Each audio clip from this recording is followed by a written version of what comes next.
And we are live. Hey folks, 3D Politics here live again on Monday. I'm Tom McKay, your host with all three Davids that matter here in Oklahoma. David Van, David Oldham, and David D'Ambroso. We've got some exciting stuff on the news today. What do you want to start with, David Van? I tell you, we got a loose cannon at our state attorney general's office. Tell us about it. Well, we've got, we're hunting down opioid manufacturers, the big pharmaceutical companies.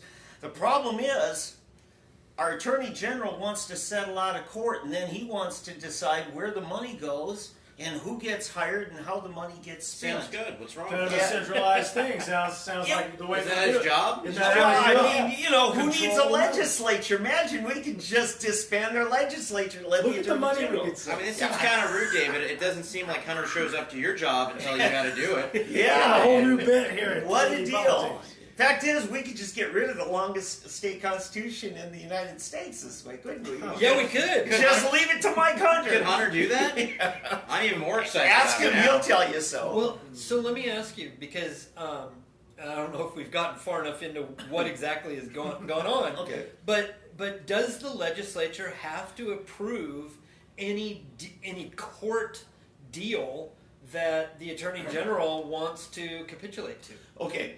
or create? He is representing as his client, the attorney general, the state of Oklahoma. Correct. Now, we already have a problem with this because we are assuming that it is the state government itself that has been harmed by, in this case I'm talking about Purdue Pharmaceutical, and not the people themselves. But we are the government, David. No, we're not, because, I mean, it'd be nice if they would split it up umpteen, ways and give us each a check, and I'd say, okay, fine. But instead of letting those people who are harmed file a lawsuit against the company, what many times happens in this scenario is the government will sue, and then they will bankrupt that company so that the actual victims, when we go to claim our damages, we got a bankrupt company, and all the money And just they got don't sent to the pay. government. Yeah. Yeah, and so that's a problem right there. Now getting to your next thing, a more direct answer. If, in fact, the state of Oklahoma is the client that Attorney General Hunter is representing, Sounds right. then it is the state of Oklahoma's money. When he directs the appropriation, he is clearly violating the Constitution, which calls for the legislature to Right. appropriate. Yeah. He's And- usurped his Yeah. powers and broken the, Yeah, the but some of those separation. guys are real dumb, though. And- Well, what about intent? Well- Maybe he didn't mean to. Oh, he meant well, right. And here's the other thing. He basically, in the Purdue settlement, created a state institution that then he has power and control over the forming of it, and that is the governor's authority as chief of executive. Right. So that's Well, how does Later, it when I feel about- watch this and I have no idea what you're talking about, what is the Purdue settlement? okay. One of the pharmaceutical manufacturers that has been named by many states as doing harm. A pusher of opioids. Yes. Oh, this is the opioid I'm crisis. sorry, I should have said yes. that. Yes. Producer, pusher. Yeah, What you- yes. Oh, And What's so the difference? this the first set- one's free either way. the first settlement here happened in February, and it so incensed our legislative leaders that they quickly wrote a bill, and the governor signed it that says, no, you don't do that anymore, Mr. Attorney General. And then what does he do? Another pharmaceutical company that he was going to take to court, Teva is the next one. Right. He signs a settlement with them. Well, the problem again, in our governor and our Speaker of the House, Senate Pro Tem, have all come to say, he still doesn't have a right to dictate how that money gets dispersed. No. It has to go in the state's general Well, treasury. how is he doing it Right. then, But does David? he How's have he the doing right it? to settle it according to the spokesperson for the state? Can he say, okay, this is He settled? can settle that, yes. But he can't However, appropriate. Here's my problem is, he is not the plaintiff, or should not be. It should be the state itself. If anybody should be determining or approving, it should be the It has governor. to be, well, it has to be the legislature Only the legislature has power to be able to approve or disapprove of that. Maybe the governor, but approved by the legislature. I think the governor does have some authority. They hold to the make purse, is decisions what on I've that. heard. That's well, the but federal he government. can't legislate, so Yeah. he can't appropriate Yes, money. He yes. can't do any of those things either. Right. Now, So- we had a ruling today at the U.S. Supreme Court that does have some standing in this, and that had to do in the state of Virginia, or Commonwealth as they would call Right. themselves, that they were fighting this lawsuit over gerrymandering claims with their redistricting, Right. and the Republican House of Delegates, which is their House of Representatives, wanted to fight this. They're Republicans. The Attorney General of the state of Virginia, Commonwealth, is a Democrat. And he says, no, I'm happy with this. Let's leave this be. And so the legislature went to the Supreme Court saying, no, we want to fight this. And the Supreme Court said, no, you're just one branch, or one house, one chamber of one branch of the government. We still don't have a clear distinction of who speaks on behalf of the state in lawsuits.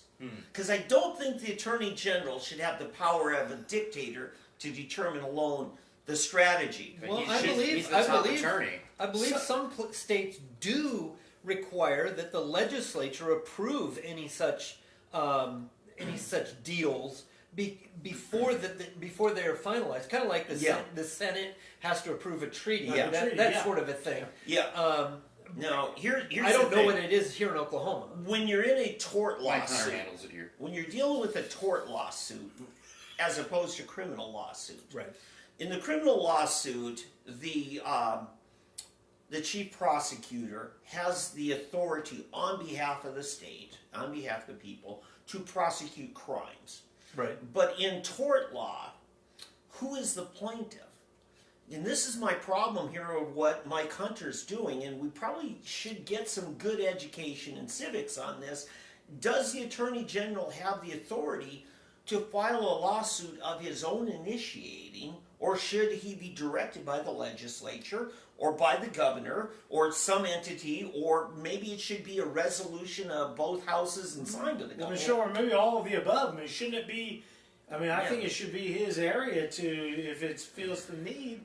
If he didn't do it, somebody would say, "Why didn't you make the move?" It was your call. Well, he's there to serve, not to usurp. But then the state shouldn't be called his client.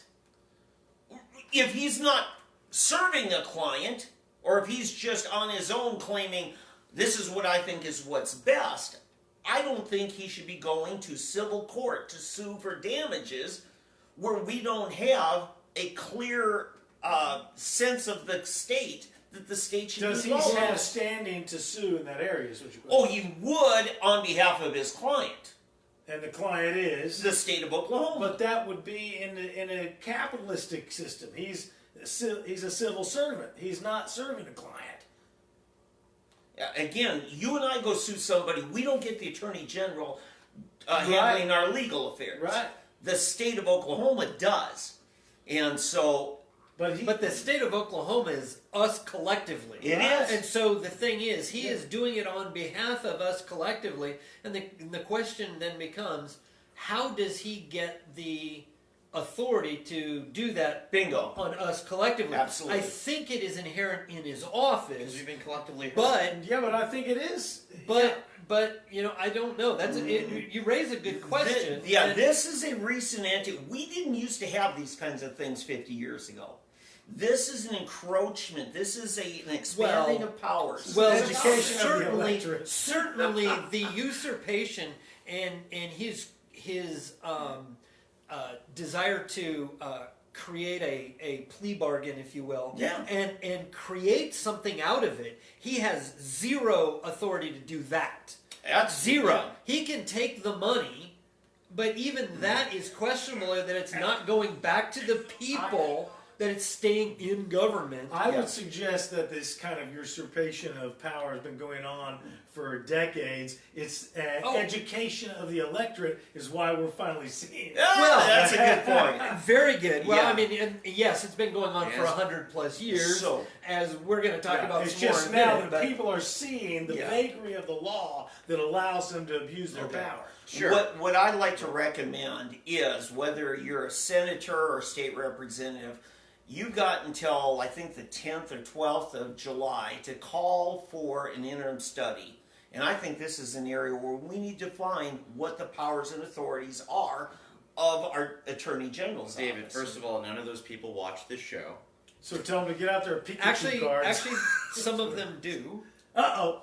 Ooh. I need a list. Some so I of can them stop tell me talking it's about their it. guilty pleasure, okay?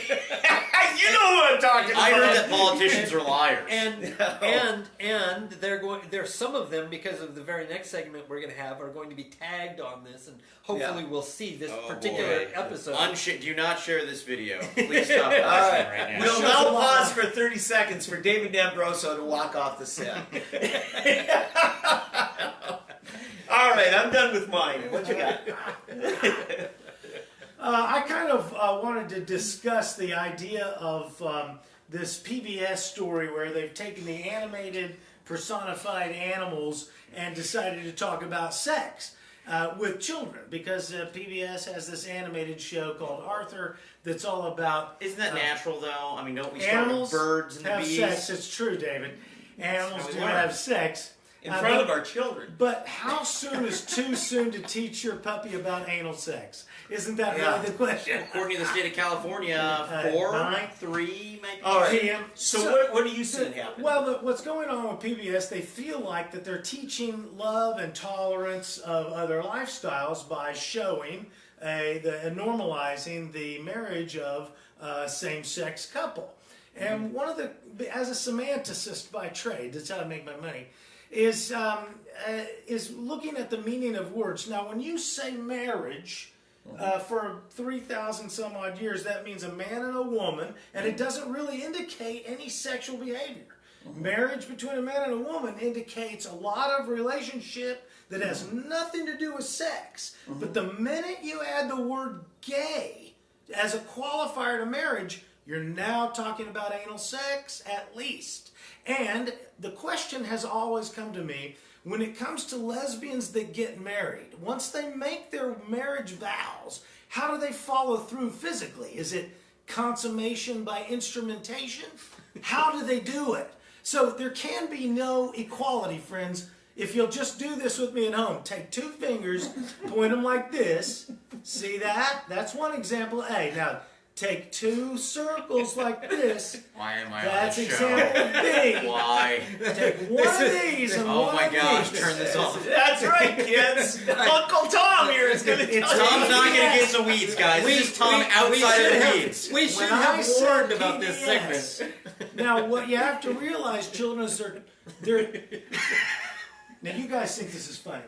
Oh, it's hilarious! It is. It is hilarious. Well, you're not wrong. I mean, How many Milo children- agrees with you. how Milo many doesn't think that children do you lesbians have that Don't you've had say- to explain Tom, this to? you're on a roll. I have Keep 5 going. kids, aged 31 to 11, and I have an 11-year-old that wants to buy a shirt that has a rainbow flag on it.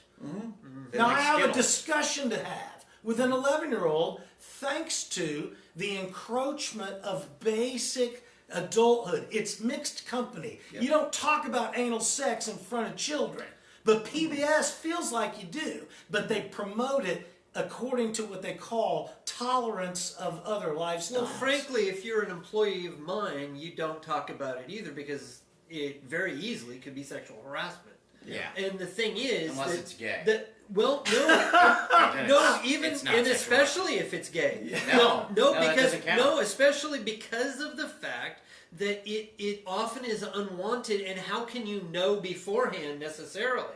That's true. The I mean- standard for women has been, I was made to feel uncomfortable in the workplace. Yes, that's the only Okay, thing No, that you don't there understand. is. The Hey, real standard is it's bigotry to ever criticize any kind of minority, whether it's a religious minority or an ethnic minority or a sexual minority. True. So you're not allowed to do it as a heterosexual, but as a homosexual or someone that lives in any kind of alternative lifestyle, they have complete carte blanche on this. They can do whatever they want at any time, and it is not harassment. But if you were to do it as a straight, you understand, some animals are more equal than others. There's a book then you've got to read argue, about farms. that, Animals are how we teach the story. Okay, Right. Birds and the bees. Arthur, he's an aardvark or something. An Animal Farm. Could be two birds. There are some animals are more equal, and queer animals are more equal than And straight animals. every act of seduction is really an act of debate rape. She talked me into it. You mean I want to talk about the point you brought up The here. point is, when you qualify a word like rape or marriage, you diluted it into a thing that is no longer marriage or rape. Okay, let me just say that. What we have looked at from a civil standpoint for years, as far as the government's concerned, is a covenant. Okay, covenant Right. is a This is contract. going to get us right into All right, licensure. right. Whereas A slippery slope, Dave. marriage Yeah, has we have always to. had a What? cultural connotation and a religious connotation. Right. As far as the government's concerned, it's a covenant. It's a partnership, and there should be no distinction on Yeah, covenants. what does the government have to do with marriage? That always confused Right. me. Yes. well, they don't want It's you marrying taxes. a white girl.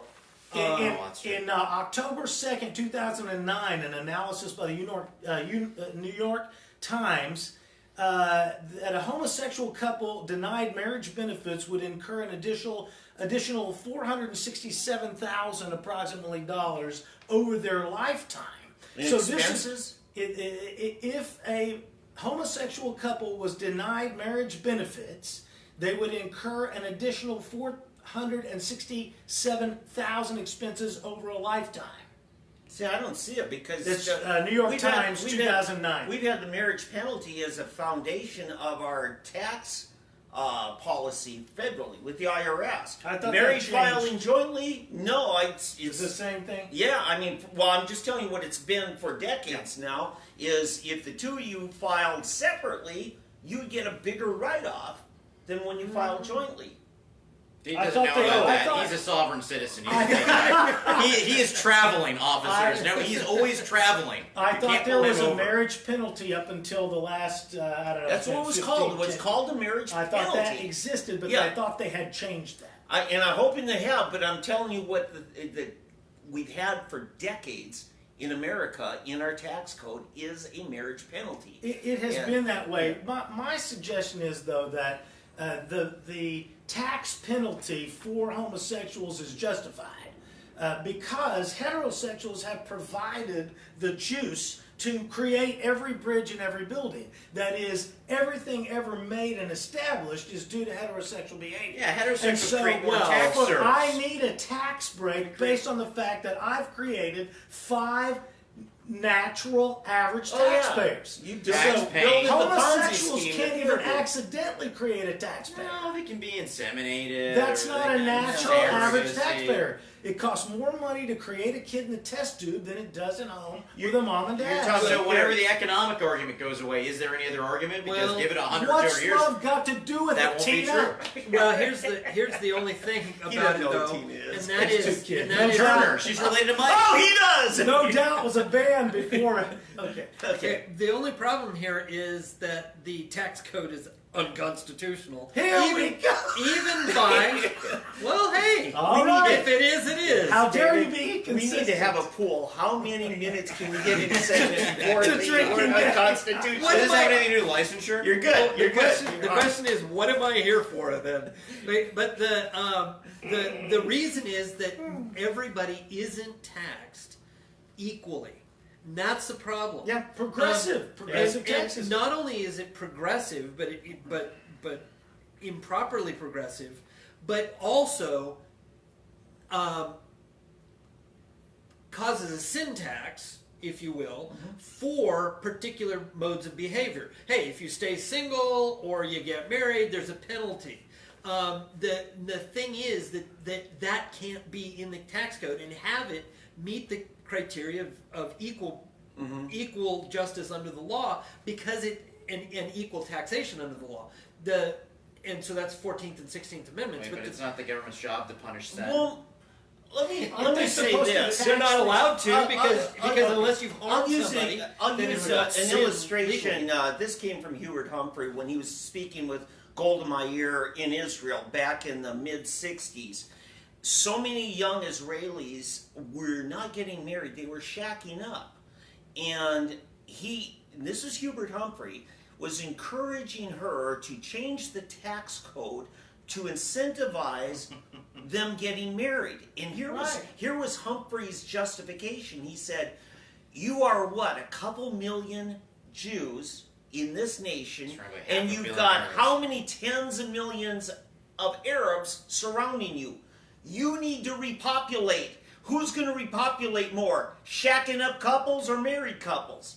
And Golda says, oh, yeah, you're right. So she started making incentives. If they get married, they get a better apartment, they get better... This goes all the way back to Caesar. It's the Ponzi scheme.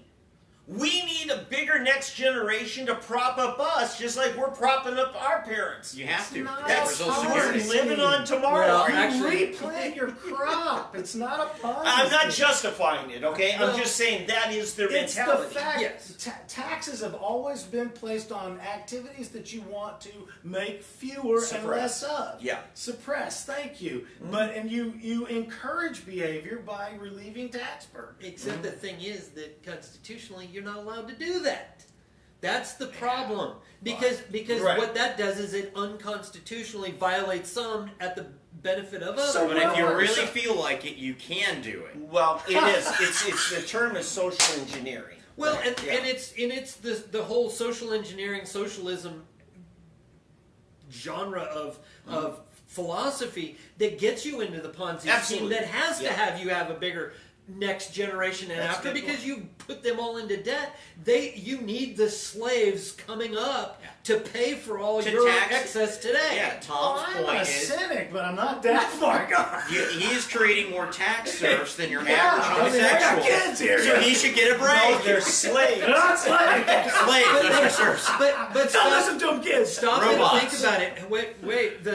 The old Israeli proverb says that the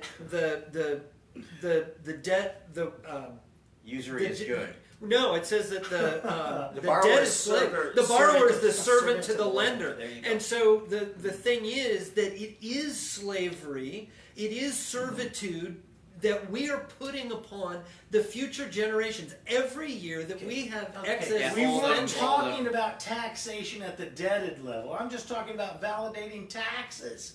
That is, you have to fund your government. It's not like it just accidentally But gets not the funded. government we have today. You have to- We have a very minimal government that's very easy to fund if it was done legally. If we weren't already in debt. Where's the fun in that? I thought we were talking about gay guns. PBS kids. I don't know. Because Or it devolves into a Happened tax in the New York Times. discussion. Well, because This is that's the problem, is That's that they- why it's all come up in the first place. It's all about money. Seduction is disguised in debate rape, and PBS disguises their tax grab in a whole thing about tolerance of love and different lifestyles. It's Yeah. not about love. Are you it's upset about, that you pay for it's PBS?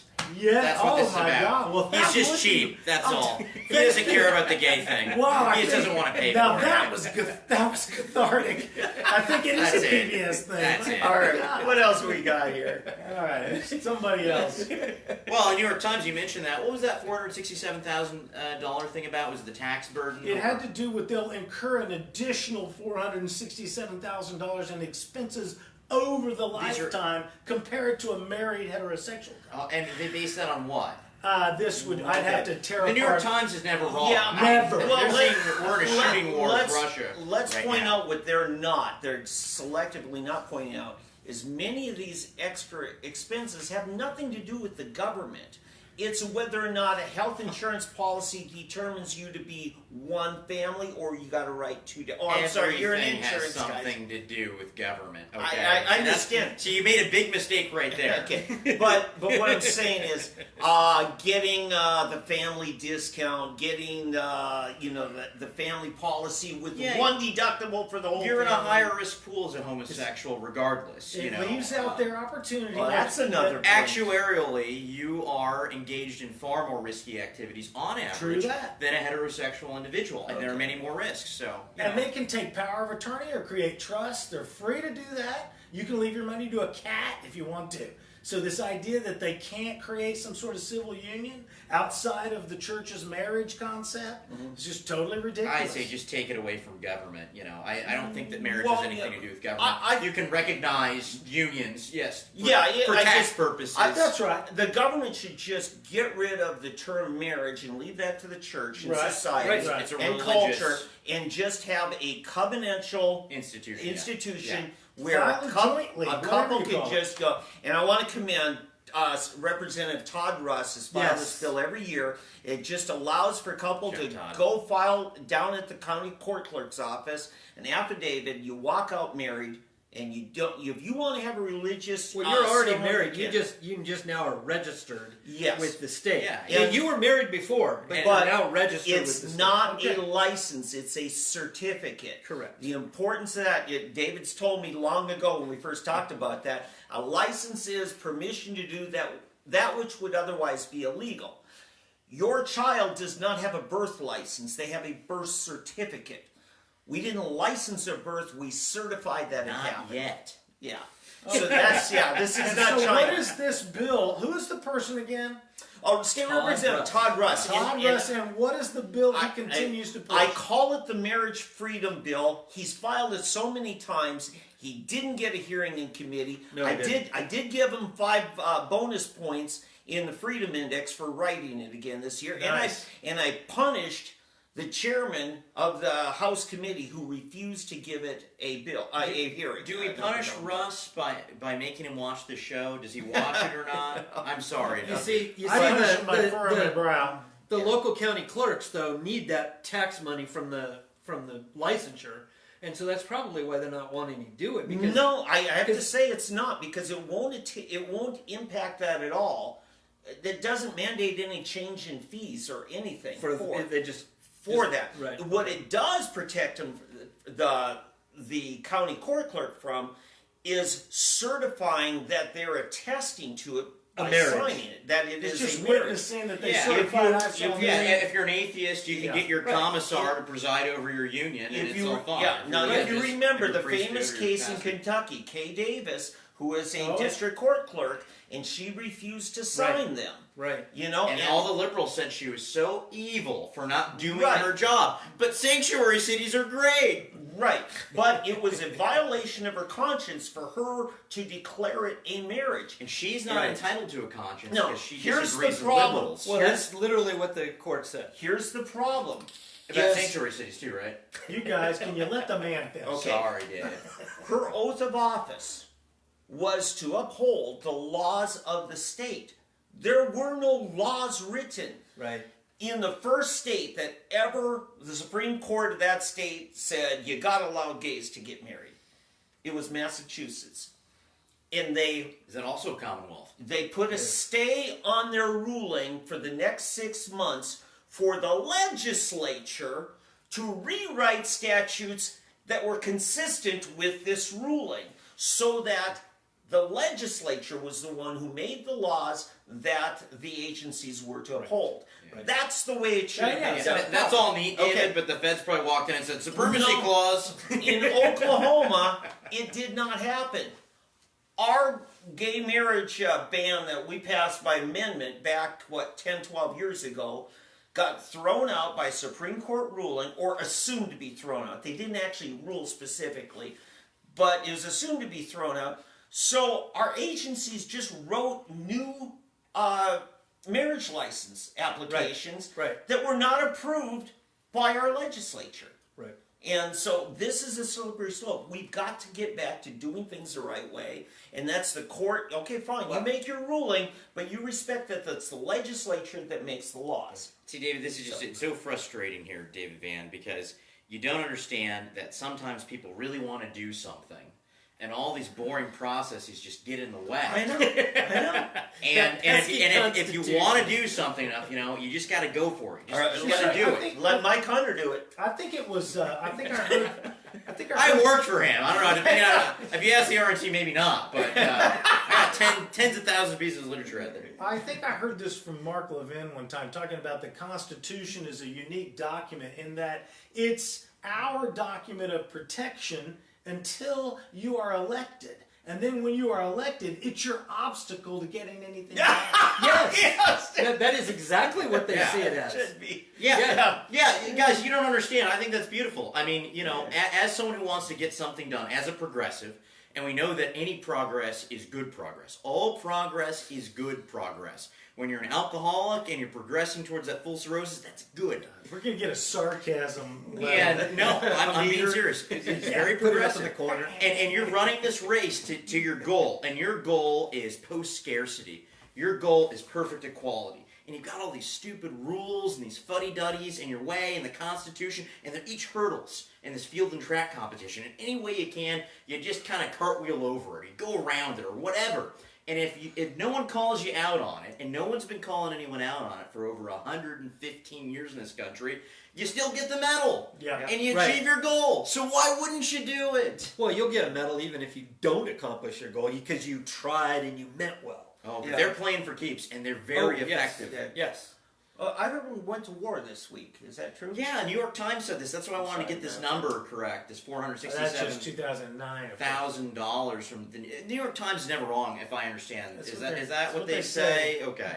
Yeah. So we're in a shooting war with Russia. That's what they're saying. Apparently, This we're reported today. This is World War III. Yeah. Well, they just milk this thing. This Russia thing is, I don't know. It is like their diluted golden goose for the left and the media. But I'm repeating myself, right? The media in this country is nothing more than the PR brain of the Democratic Party. And I mean, this Russia thing's insane. They're saying that we could attack the Russian power grid, the United States of America. That's how Chernobyl happened. They had a power surge. That was our situation. Well, it could be our fault next time. That's what the New York Times is reporting. And we are at a full-blown war. I mean, people are dying right now. Now, where are they? I don't know. I mean, just dying? Is that in Georgia? It could be. The state of. Southeast. Just last United week, States. Trump was the agent of Russia. Now you say you went to war against him? Well, so What this happened in the last this week? is a fun one. They get this thing, and it's cool. You've heard that phrase, have your cake and eat it too? The Okay. left does this. Okay. Oh, They yeah. can do it. So they live in a post-scarcity universe where $32 trillion doesn't matter to Bernard Sanders for healthcare costs. Forget that it's double all the money in circulation in the world. $32 trillion. I mean, he's super clever. He said, but it will Well, cost you just- us you $50 just make trillion otherwise. So you're saving money, spending more money than all the money in circulation. So they get to have their cake and keep it, and eat it too. I was asking about And war so- here. No, You no. guys are cake. Well, this is the point. I'm tying it in. Okay. You stopped me right before I did. Yeah, David. So the point is, yes, Trump can be an agent of Putin, an agent of the FSB, or former KGB, and at the same time be in an active shooting war with Russia. See, Wow. there's the cake, they have it, and they're eating it. They've eliminated scarcity and You know, logic. They that can is have interesting. everything any way they Now, want How to. many Democratic presidential candidates are there? At least 24. There's a bunch of them, Over right? 20. But I I'm don't know. so- One of your listen, kids might be one of them. I- Yeah. Oh, I you're in think trouble. It might be the one with the shirt. Yeah. I heard Arthur is. They identify as 35 years old. I heard you're 11-year-old. She's 11. She's probably miles ahead of him. But if she identifies as 35, I would say she's the top candidate. Arthur for president. I'm voting for Tom's daughter. Okay. Well, anyway, so I want to make a quick point that I've heard multiple interviews of these up and coming Democratic nominees, and what you're saying is true. And they ask them a simple question: would you like this law repealed? And the answer is both. And every time you hear these guys, it doesn't matter Oh, what yeah. the question is. Well, on one hand, and then on the other hand, They're but completely void of logic. they love both each time, no matter what. Yeah, well, I mean, they live in this post-truth era. They live in this relativistic society that they have constructed for over 60 Schrodinger's years. box, or whatever. Yeah, it is. Schrodinger's cat. Yeah, it yeah, happened, it's- it didn't happen. They have it it's both alive ways. and dead. Well, you're a misogynist bigot, but, gender and race are social constructs. So which is it? Right. If they're social constructs, you can't be a biget. But you're both a bigot and they're made up. Right. At the same time. what So, about the other wars, Middle East? What's I guess, I heard John Bolton, attacked, one of our ships or something is what I've been hearing on the internet. I don't know that John Bolton has that Well, capability. I heard it was 2 or 3. He made himself appear as a drone or something. I don't know what the story is, and he's attacking freighters in the Port of Hormuz, right? I think Right. the Strait of Strait of Hormuz. Hormuz is what 60% of the world's petroleum travels through. And, Well, yeah. and he's doing that And pretending it's Iran. I love John Bolton. Here's the thing, I'm gonna take some crap. You know, I know he's a neocon, I know he might be a warmonger, but he's my favorite warmonger. And you know, I don't have a lot of those. He's number one. I like him. He was the president of Red Eye. And that's the only reason I'm doing the shows, because I love Red Eye so much. The mustache. Tom had this idea to do Red Eye, and he's got the twirling mustache. No, I think John Bolton's a brilliant guy. He sees things a little bit twirled it now? differently than we do. Does he twirl it, or does he still I thought have it was walrus? like it's a walrus. It might be true. Maybe Iran is attacking tankers. We'll never know. We'll never know. The controversy now is, and they even showed film footage of some mines that didn't go off, and so they went back and retrieved them. The Timex got caught there. I would imagine that's counter-Iranian. But then there are other witnesses that said no, they saw projectiles flying and hitting this tanker. So the thing about projectiles is you typically can't see a missile or a bullet. No, like torpedoes, right? I don't know. Yeah, I thought it was torpedoes. I heard there's an air attack. See, except we'll never know. That's- folks. We'll never know. Also, this lends to the whole thing that we can't trust what we're hearing. Right. I mean, how can you trust when you see things on TV or you hear them, whether news. from the government or from the news media or whatever? They have told so many lies. You cannot really know what the truth is. And they've inflicted this fatal wound on themselves, and they're master escape artists. They're all Teflon Dons. They have inflicted this wound on themselves with all this fake news. The fact that the vast majority of Americans do not believe or trust the media, believe that it's impartial or even accurate, and they're trying to blame it on conservatives or Trump. That he is the reason people have lost faith in institutions. And this goes back to why I harp on the Constitution so much, and that war needs to be declared by Congress, and after debate, because we know that when Trump first took office, he was getting intelligence reports from people who were actively lying to him about their intelligence. Right. James Clapper, the very wouldn't people lie that to were you. spying on him in the first place. And so if he has the power to get us into war alone, without Congress, how bad is that? If they're lying about the very intelligence none of us can get a hold of. Have you considered that there would be fewer Michael Bay films made if the president couldn't just unilaterally go to war? Yeah, I wouldn't know who that would really hurt the economy. What we have found out is that our CIA intelligence briefing about what weapons of mass destruction have been greatly exaggerated or wholly made up. Right. We've seen so many things. Sean Penn agrees. And so it's a scary thing when you start seeing war. And I tell you the reason why I see it. I interact with mentally suffering veterans with PTSD all the time. I did today again. And it's when you look at the casualties of war, many of them are in our institutions. The suicide rate amongst veterans, war costs us more than I think we forgot the real cost of war. Well, it's incalculable. Yeah.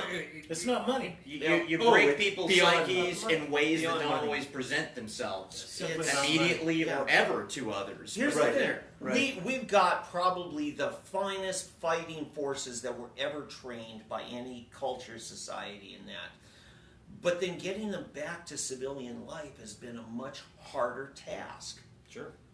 And it's a challenge. So, I'm not a pacifist. No, I believe in defending our country, but I'm very leery of those who may have ulterior motives for sending us to war. I agree. They really mess up the Teddy Roosevelt corollary. I mean, we've got this huge wampum stick, but we don't speak softly. We're barking. We've got the John Boltons of the world just barking at everyone. The Hillary Clintons just screaming at them and saying, "Do you want me to come over there and kill you? Because I will." I mean, that's just the opposite. I think you have this military as a defensive function.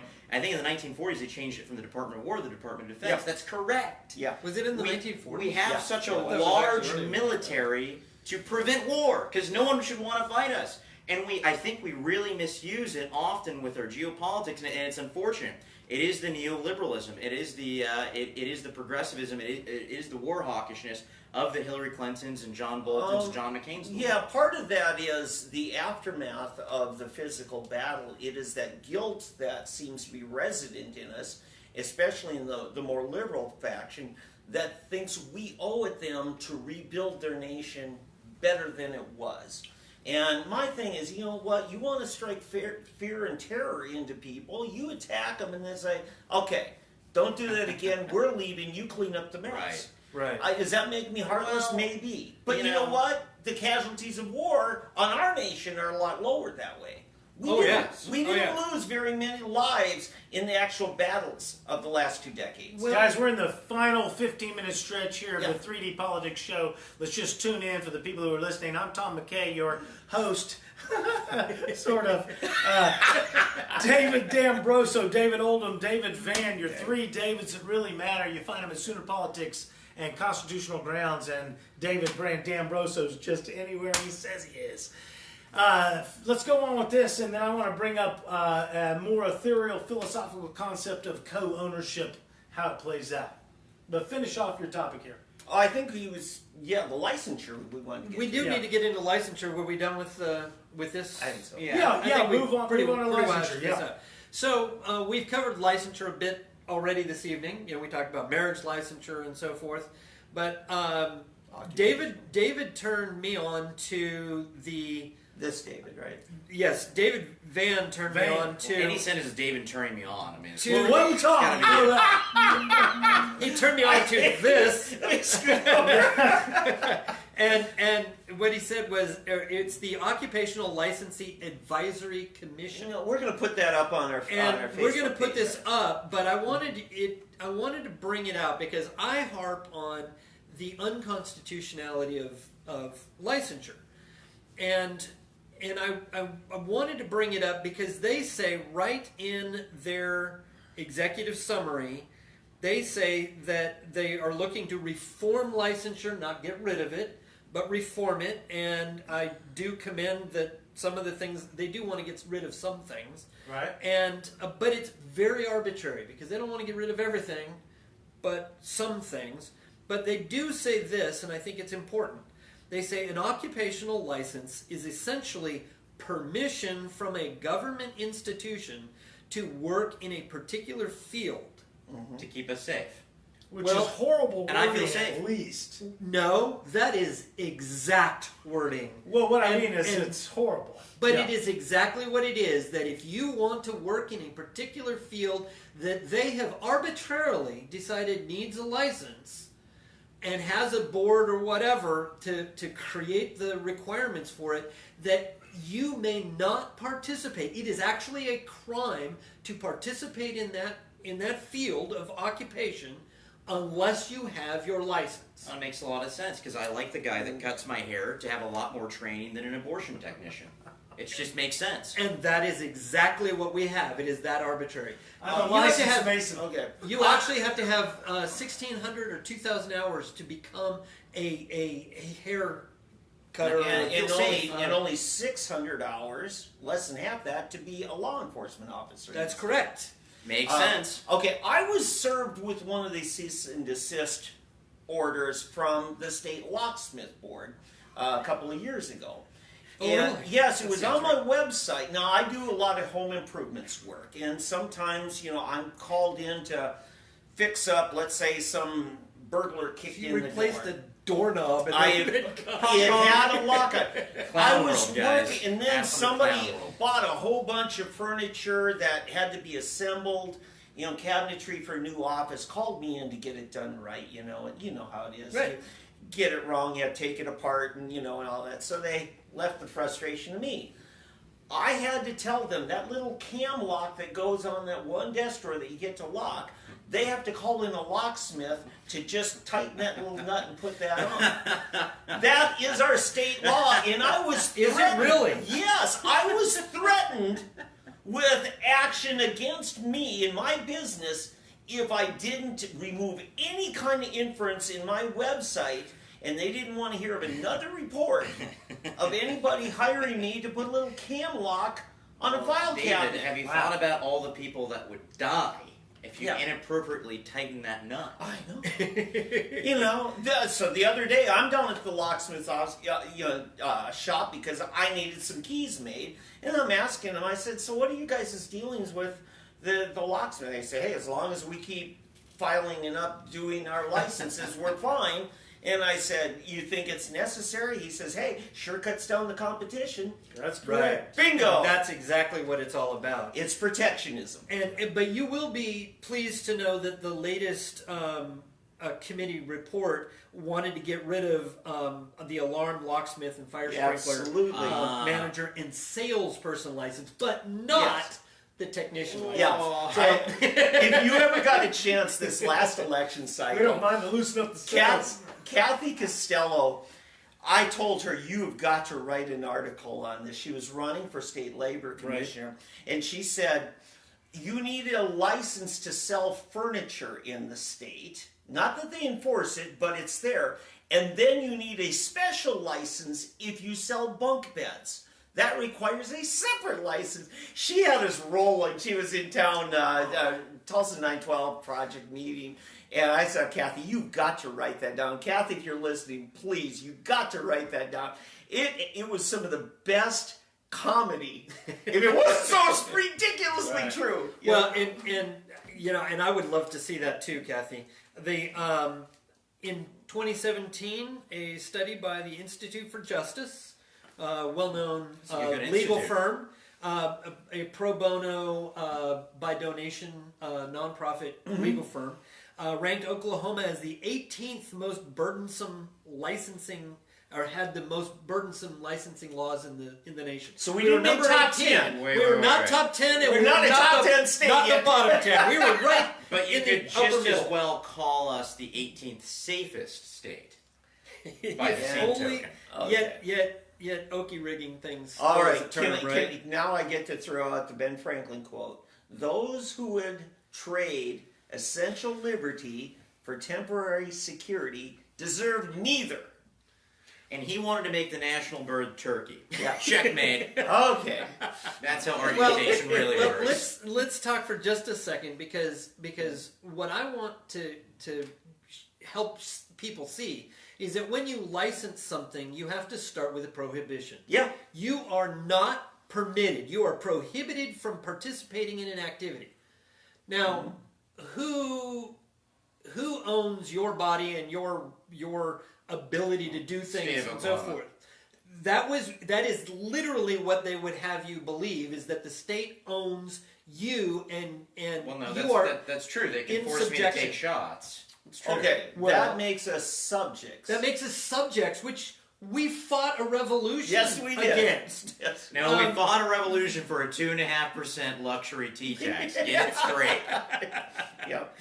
But it was also, in fact, read the Declaration of Independence, the indictments against the king were his tyrannical behavior. Yeah, it was. And so we bad fought boy. that one, and we won. Tyranny lost. We were not going to be subjects anymore. In fact, we are to this day the only nation in the world that is run this way. Keep telling yourself that. No, we are not run this. In theory. Yeah. Supposed to be run this way. We are not way. run this way. But see, they've been building a different structure. I wish I had a really good analogy. It's like they've been taking pieces out of our governance and constitution and building a phantom structure, and they've moved us over in this new post-law structure that we've all been living in for 150 years. And people still think, like, the Constitution is the supreme document. They call it the post-constitutional age and the It's true. post-constitutional law. Yeah. We are post-constitution because they have thrown it all out. But we're always so negative about it, Olden. Why can't we just be positive? That means you can do anything you want. So, Are you excited to about that? wind us up in our last 8 minutes here, the reason we're post-constitutional is because there's no millennial alive today that remembers or was taught by the public schools what socialism is. They don't understand what socialism is, so they don't understand what the Constitution does. Now, I figured out what socialism was pretty early on. I mean, I No, think they don't know what it is It's more for real. It's more the relationship between the 50 states and the federal entity. Because when we started this, it was 13 states or commonwealths got together and says, let's create a child, an entity. called the federal government, but let's make it with very limited authority and powers. And we're going to keep our thumb on this. Over time, that little child's become the parent to us all. What we're up against today Grow is up. Way up. We are treated like children. What we're up against today is the millennial wed game. You may not be married to one, but you're going to have to live with them. Okay? These millennials don't know what is reality. And so we don't know, millennials, why the Constitution. That doesn't mean anything. What they know is the competition says socialism is what you want. Socialism is based on co-ownership. I wish I could defend millennials. Co-ownership is a lie, and that's what I want to finalize our last 5 minutes on here. My position is that co-ownership as a philosophy is a lie. You cannot co-own, even at the point where my wife and I co-own the automobile. If I'm driving it, she doesn't own it. As long as I've got possession of it, I'm owning it. Same way, if we co-own the drinking fountain at the elementary school, as long as I'm in front of it, I own the drinking fountain until I share it. So, gentlemen, what's your concept on co-ownership? Okay, we were talking about this before. Yeah, but the don't show. tell them that. And we were talking about it before the show, and I was trying to understand where you were coming from. I don't So talk to them it before the show, sounds guys. almost Never. like you're coming from that you're coming from the question about socialism kind of a thing. And Socialism is sold on the basis of the concept of co-ownership. Okay. What's wrong with being social? And sense- fascism is sold on the same In that concept. sense, no. That's a misnomer. Somebody always controls. Communism is, by definition, we all share the ownership. The problem is, and you saw it with the Soviet Union, especially you saw it in Red China, where they would talk about harms done to the people. They kept referring to the people. This government acted and wanted us to know that they were there to defend the people, when in reality, they were oppressing the people. Right. Well, and I just real quick, I just want a small correction that I think is quite significant. Socialism is the economic theory of communism. If you read Marx, socialism is communism. It is the economic. It is controlling the means of production. It is nationalizing industry, and it's exactly what Hitler did. He was a national socialist. So really, you probably can't even have fascism without socialism. They nationalized workers. Our big enemy in the Cold War was the Union of Soviet Socialist Republics. Right. Well, and our enemy in World War II was the National Socialist German Workers' Party, or the Yes. Nazi Party. Yes. They're all socialists, dirty socialists. They were. This was what's so funny is people say one's right, one's left, and that's just backwards because they're both left. They're both authoritarian. They're both authoritarian because the only way that any of this works is by having a tyrannical master dictating everything. And everything, all this communism and everything else boils down that somebody has to force everybody to give up on human nature, which is to possess that which is, ours, and to force it. When it's voluntary, no problem. But the thing is that a government philosophy and a government policy requires that force be involved, and that makes it no longer voluntary. Co-ownership is a lie first presented by the serpent in the garden when they wanted to co-own God's tree. Co-ownership is a lie. It doesn't occur truly. You can call the tail of a dog a leg, and it'll be a leg until you try to walk on it. Co-ownership is evil. And on the left, co-ownership looks like communism. On the right, co-ownership looks like fascism. Children, I am Tom. This is David D'Ambroso, David Oldham, David Van. We are 3D Politics. We'll check you out next week. Same time, same channel, 7 p.m. on Mondays. Share this video with a friend. Start a conversation. Make it happen, kids. We're trying to save you. All right.